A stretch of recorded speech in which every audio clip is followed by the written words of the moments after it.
Hello, everyone, and welcome back to another episode of the English Learning Podcast. I'm your host, Mark, and I'm really excited you're here with us today. And I'm Jessica, your co-host. We're so happy you've joined us. If you're learning English and sometimes feel frustrated because native speakers talk way too fast or use words you've never seen in your textbooks, then today's episode is definitely for you. That's right. Today we're talking about a big challenge for English learners: how to understand native speakers more easily. You know, those moments when someone speaks so quickly that all the words seem to blend together almost like one long sound. Oh yes, I remember that. I used to think, wait, is this even English? But don't worry, we're going to break it down for you. By the end of this episode, you'll have clear strategies to make listening to native speakers a lot less scary and a lot more fun. Exactly. So, whether you're listening while commuting, cooking, or taking a study break, stay with us. We've got practical tips, real examples, and even a little practice exercise later on. And hey, if you're enjoying this podcast, make sure to subscribe and leave us a review. It helps us reach more learners just like you. All right, let's dive in. So Mark, before we get into the serious strategies today, I have to tell you a quick story. Oh, here we go. I feel like this is going to be good. Okay, so a few years ago, I was in New York City for the first time. I walked into this little coffee shop and the barista asked me something really fast, and I froze. I had no idea what she said. Oh no. Do you remember what she said? Well, later I realized she was just asking for here or to go, but in the moment, it sounded like one long sound. For go? I just stared at her until she repeated it slowly. That is so relatable. I think almost every learner has had that exact moment. You know the words individually, but when a native speaker smashes them together, boom, it's like a secret code. Exactly, and what's funny is, I had studied English for years, but no one ever told me that native speakers don't usually pronounce every single word clearly. Yeah, it's kind of like when you learn music. You can read the notes, but real songs sound a little different when people actually perform them. That's such a good comparison, and I think that's why learners often get frustrated. They feel like, wait, I studied this. Why don't I understand? Mm-hmm. But the good news is, it's not your fault. It's just how natural speech works. And once you know the patterns, you can start to catch on much faster. And that's exactly what we're going to talk about today. Yes. But first, let me ask you, Jessica, when you were learning, was there a time you finally thought, okay, I can actually follow native speakers now? Oh, totally. It was when I started watching TV shows without subtitles. At first it was impossible, but little by little I could catch more and more. And one day I realized, wait, I just understood a whole scene. That's a huge breakthrough moment. And I think a lot of our listeners are working toward that same feeling. Exactly. So if you've ever felt lost listening to a native speaker, don't worry, you're not alone. And stick with us, because in just a minute, we'll explain exactly why native speakers sound so difficult to understand, and what you can do about it. All right, let's get into the heart of today's topic. Why are native speakers so hard to understand? Because honestly, it's not just you. Every learner feels this way at some point. Yes, and sometimes learners think, oh, maybe my English is just terrible. But that's not true. It's actually because of the way native speakers naturally talk. Exactly. So let's break down a few reasons. First, speed. Native speakers usually talk much faster than what you hear in your classroom or in textbooks. Totally. For example, if I slowly say, "What are you going to do?" It's clear. But if a native speaker is chatting with a friend, it might come out as, "What you gonna do?" Right. And if you've never heard that before, It sounds like a completely different sentence. Yeah, and learners sometimes panic. Wait, is that slang? Is that even English? The second big reason is something called connected speech. That's when words blend together. For instance, instead of I want to eat it, you'll often hear I want to eat it. And sometimes it even sounds like I want to edit. Oh, that's a good one. Because the T in eat it kind of disappears when people say it fast. Exactly. And learners are sitting there thinking, where did the T go? But that's just how natural English works. And then, of course, we have slang and idioms. Even if you understand every word, slang can still confuse you. Like if someone says, that movie was a total flop. A learner might think, flop? Like, fall down? Yes, but in everyday English, a flop just means a failure.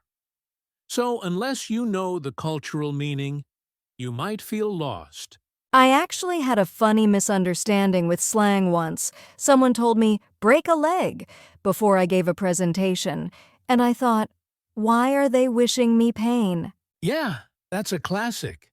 And of course, it actually means good luck. So learners need to realize it's not just the vocabulary, it's culture, idioms, humor, all mixed together. Exactly. And let's not forget accents. English is spoken all around the world, and even within native-speaking countries, accents can be totally different. For example, American English versus British English. Yes! I remember the first time I heard an Irish accent, I honestly thought, is this English? Yeah, that's a real challenge. Even native speakers sometimes struggle with accents that are new to them, so learners shouldn't feel bad about that. So to sum up, the main reasons native speakers are hard to understand are speed, connected speech, slang and idioms, and different accents. Exactly. And here's the good news. Once you know these challenges, you can start training your ear to handle them. And that's what we're going to cover in the next part: practical strategies you can use to improve. Okay, so now that we understand why native speakers are difficult to follow, let's talk about solutions. How can you actually get better at understanding them? Yes, this is the exciting part, because there are real strategies that work. Right. Let's start with the first one: active listening. A lot of learners think listening means just playing something in English and hoping the brain magically absorbs it. But no, that's passive. Active listening means you focus, you listen carefully, and sometimes you even repeat. Exactly. For example, you can take a short clip from a movie or a podcast, listen once, then pause and repeat what you hear. Even if you only catch a few words, you're training your ear. Yes, and here's a tip. Don't try this with a 2-hour movie. Start with 30 seconds. Master that small piece, then move on. That's what I did when I first started watching English shows. I would rewind the same sentence 3 or 4 times until I caught it. It felt slow, but it really helped. Perfect. Now, strategy number 2, using context clues. Sometimes learners panic because they don't understand every single word. But here's the truth. You don't need to. Yes. For example, if someone says, "Hey, could you grab me that thing over there?" Maybe you didn't understand the word grab, but from the context, you know they want you to take something. Exactly. Real conversations are full of these moments where you can guess the meaning from context. So don't freeze just because one word is unclear. That actually gave me so much confidence when I learned it, because before, if I missed one word, I thought, oh no, I don't understand anything. But now I just focus on the main idea. Great point. Strategy number 3. Learn how native pronunciation really works. This means studying reductions and connected speech. For example, going to often becomes gonna. Did you becomes didja. Yes, And the first time I realized that, it was like a light bulb moment. I thought, oh, that's why I never understood that phrase before. Right? So don't just learn vocabulary lists, pay attention to how words change in real speech. And actually, you can practice this with a technique called shadowing. Basically, you listen to a sentence from a native speaker and immediately try to repeat it exactly the same rhythm, same speed, same pronunciation. Yes, shadowing is fantastic. It trains your mouth and your ear at the same time. At first, you'll feel like you're mumbling nonsense, but over time you'll notice, wow, I'm starting to sound more natural. And the cool thing is, once you can say it, you can usually hear it much better. Exactly. Now, strategy number 4. Immerse yourself in real-life English. That means podcasts, movies, YouTube channels, even conversations with friends online. The more you expose yourself, the faster you improve. Yes, and you don't always need subtitles. Subtitles are great for learning, but sometimes turn them off and just listen. Even if you only understand 50%, that's progress. Good point. And here's one more strategy. Be patient and consistent. A lot of learners want instant results, but listening skills take time. If you practice 10 minutes a day, in a few months, you'll notice a huge difference. Absolutely. I think of it like going to the gym. You don't see big muscles after one workout, but after months of small, regular effort, you see the change. Perfect example. So, to recap, practice active listening. Use context clues instead of panicking. Learn reductions and connected speech. Shadow native speakers. Immerse yourself in real English. Be patient and consistent. And remember, this is a journey. Every time you practice, you're one step closer to understanding native speakers with confidence. Exactly. And in fact, in the next part of our podcast, we're going to do a little practice exercise together to show you how these strategies work in real time. All right, so let's put these strategies into action. We're going to do a little listening practice together. Yes, and if you're listening at home, don't just sit back, join us. Repeat out loud when we ask you to. Okay, here's a sentence I'll say naturally, the way a native speaker might say it. Did you eat yet? Whoa, that was fast. To me, it sounded like, did ya eat yet? Exactly. And that's normal. Native speakers often blend did you into did ya. So instead of 4 separate words, it almost becomes 2 words. Okay, let's slow it down. Did you eat yet? Now let's say it fast again. Did ya eat yet? Listeners, try repeating after us. First slowly, did you eat yet? And now fast. Did ya eat yet? Good. Now, here's another one. A very common phrase. What are you going to do? Oh, I love this one, because in class you learn, what are you going to do? But in real life, it becomes, what you gonna do? Right. And if you've never heard it before, it's super confusing. But once you know the pattern, it's actually easy to catch. Okay, listeners, let's try it together. Slowly first, what are you going to do? Now, naturally, what you gonna do? Nice! And don't worry if it feels strange. Shadowing and repeating these phrases will make your listening much stronger. Let's do one last quick one. The phrase, I don't know. Classic. That one confused me for years. I thought people were saying a totally new word, iduno. Yeah, but it's just a reduction. I don't know becomes I don't know.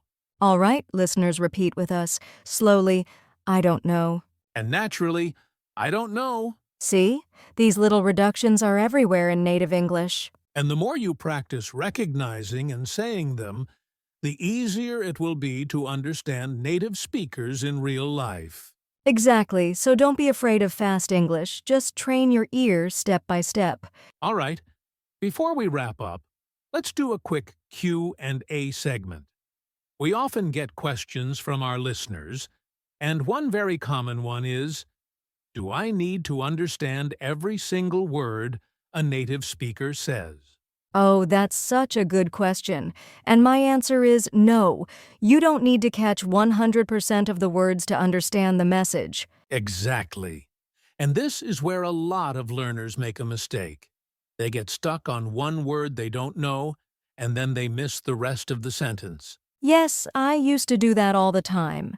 I'd hear one new word and spend the next 10 seconds in my head thinking, what does that mean? Meanwhile, the conversation kept going and I lost everything. That's so common. The trick is, don't stop. Keep listening for the big picture. Often, the overall meaning is more important than the little details. Right. And if you really need to know later, you can always ask, sorry, could you repeat that? Or look up the word afterward. Exactly. So remember, mistake number 1, focusing too much on individual words. Instead, focus on the message. That mindset alone can make listening to native speakers so much easier and less stressful. All right, we've covered a lot today, so let's quickly recap the key takeaways. Number 1. Native speakers can be hard to understand because of speed, connected speech, slang, and different accents. Number 2, you don't need to panic. There are practical strategies like active listening, using context clues, shadowing, and immersing yourself in real English. And number 3, remember, you don't need to understand every single word. Focus on the main idea and be patient with yourself. Progress takes time, but it will come. Exactly. If you practice a little every day, you'll be amazed at how much easier native speakers become to understand. So don't give up, keep practicing, and enjoy the process. And that brings us to the end of today's episode. We really hope these tips help you feel more confident when listening to native speakers. Yes, remember it's not about being perfect, it's about making progress step by step. And you're already doing great just by listening to this podcast. If you enjoyed this episode, please subscribe to the English Learning Podcast and leave us a review. It really helps us reach more learners around the world. And don't forget to check out our playlist for more episodes just like this one. Thanks so much for joining us today. Until next time, keep practicing and keep learning. See you soon.